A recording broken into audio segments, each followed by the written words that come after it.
I remember waking up on the floor in a basement. I was sleeping on a coat. At this present moment, I'm homeless. I had spent some time in prison, bad credit, cars repossessed, you name it. Everything that could go wrong went wrong. Waking up on that floor, realizing I only had 93 cents in my account. That was rock bottom. My name is Jermain Miller. Hear my story. I grew up in a single parent household. I was raised on Staten Island, New York. Staten Island is a forgotten borough.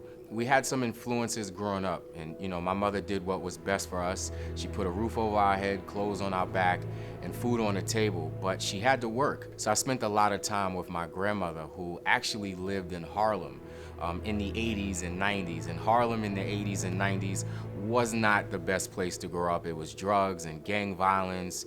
I mean, the positive was probably the evolution of rap, but that wasn't the best place to be. But I did spend a lot of time with my grandmother. She was a spiritual woman, and her influence on me early on growing up was I wanted to buy her a home. She was very influential on me. I didn't want her in the environment that she lived in, so I was motivated to buy her a home. So I remember going away to college. I was the first person in my family to go away to college. That was something that I committed to. That was one of my goals. But the second year in college, we discovered something. What we discovered was my grandmother had lung cancer, and I was afraid. When I first heard she had lung cancer, I thought, maybe she'll be all right away. And I wound up dropping out of college, which was one of my early mistakes at 19 years old. And so I went back to New York. I tried to spend as much time with my grandmother, and my grandmother didn't want chemotherapy. She kind of just wanted to see if it would go away. And unfortunately, it didn't. It actually got worse very fast, and we put her in hospice.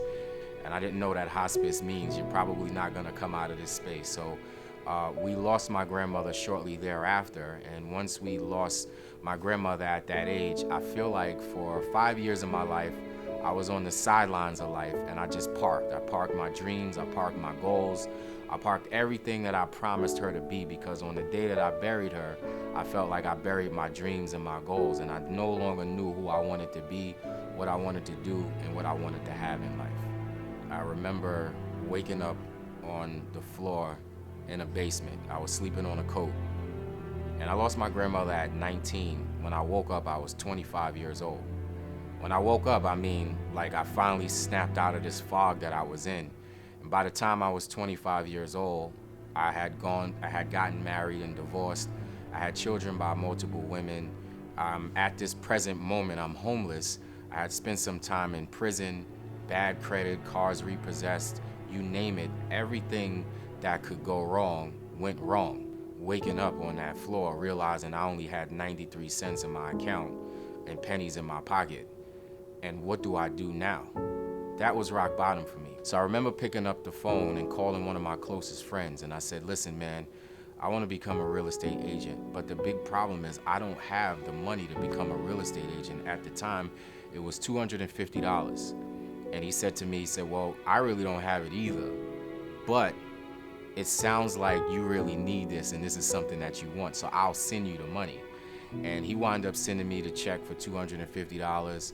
And being in that mental space and the financial space, I could have took that $250 and bought some groceries and tried to live as far as I could live with it, but I did exactly what it was that I wanted to do.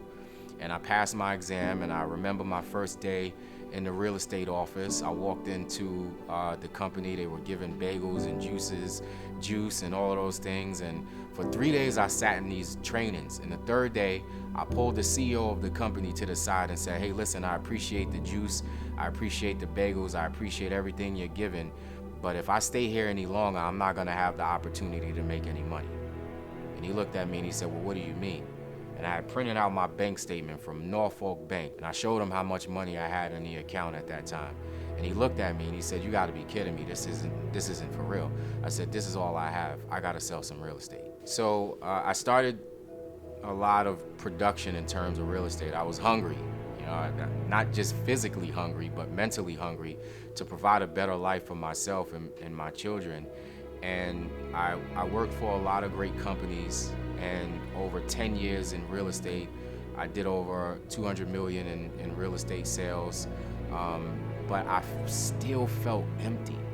What I discovered throughout the journey of real estate was I did love helping people. I loved helping people, purchase a home. I loved helping people get through the process. I loved helping people. But I also discovered I loved helping people not just with certain things. I loved helping people with their lives. And so I wanted to find a way to incorporate how I can continue helping people live their dream or live the life of a greater life for themselves, but still also live my dream as well. You see, while I was working as a real estate broker or a real estate agent, I was still working for someone.